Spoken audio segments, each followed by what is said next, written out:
it's Kathy Kress again, and I am back for my new geriatric care management channel on YouTube, and we have been covering a geriatric assessment. There's two parts to that. I've already done the psychosocial, we can look back at that, and now I'm doing the functional assessment. And functional assessments are really based on three basic things, and the first is something called ADLs. Well, what the heck is that? It's activities of daily living, and it was invented by this great guy, I really like him, Benjamin Katz, and it's called the Katz scale, and that's right here in the manual. Everyone uses it, and it's a really interesting scale because basically the idea is that you lose these abilities in the same way that babies gain them.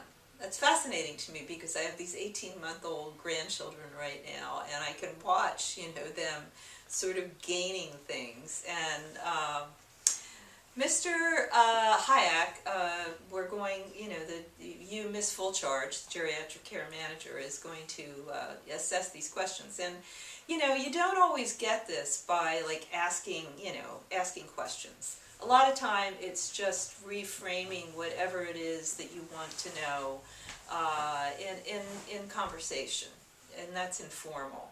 So there's 6 indexes here. That's a big word for, and the first one is feeding. Feeding is a late loss activity of daily living. All these things are very basic. You cannot live without them. That's why they're called activities of daily living. They're the bottom line. You've got to be able to eat in order to survive. Well, feeding yourself is a late loss activity of daily living. That's number one. The second is continence, and continence is to, obviously be able to control your bowels and your bladder. And continence means that it all goes. That's a late loss. Most people don't become totally incontinent until later in their life, very later in actually their sort of dying process. Transfer. And so, I've had both hips replaced. And so somebody, at some point, right after I got out of the hospital, had to help me get up and down because I couldn't do it myself. That's called transferring. And transferring in and out of bed, you lose that in late life. That's an activity of daily living that goes in later life, and that means you can't get out of bed, or that famous. There's a commercial, I'm stuck, help me get up, whatever the lady said. You fall in the bathtub and you can't get up because you've broken your hip. So transferring, but this means that you just can't get up again. You're going to have to be bedbound. Early lossing is toileting. Now, toileting is different than incontinence. It's just sort of, a lot of people wear adult Depends, even in early life. They can just sort of be like, the old word Kotex, we can talk about that now, is sort of leaking. So continence, we can, women can have that, at an earlier age, actually, because we have babies and it just sort of stretches everything. So continence is an early loss. Dressing,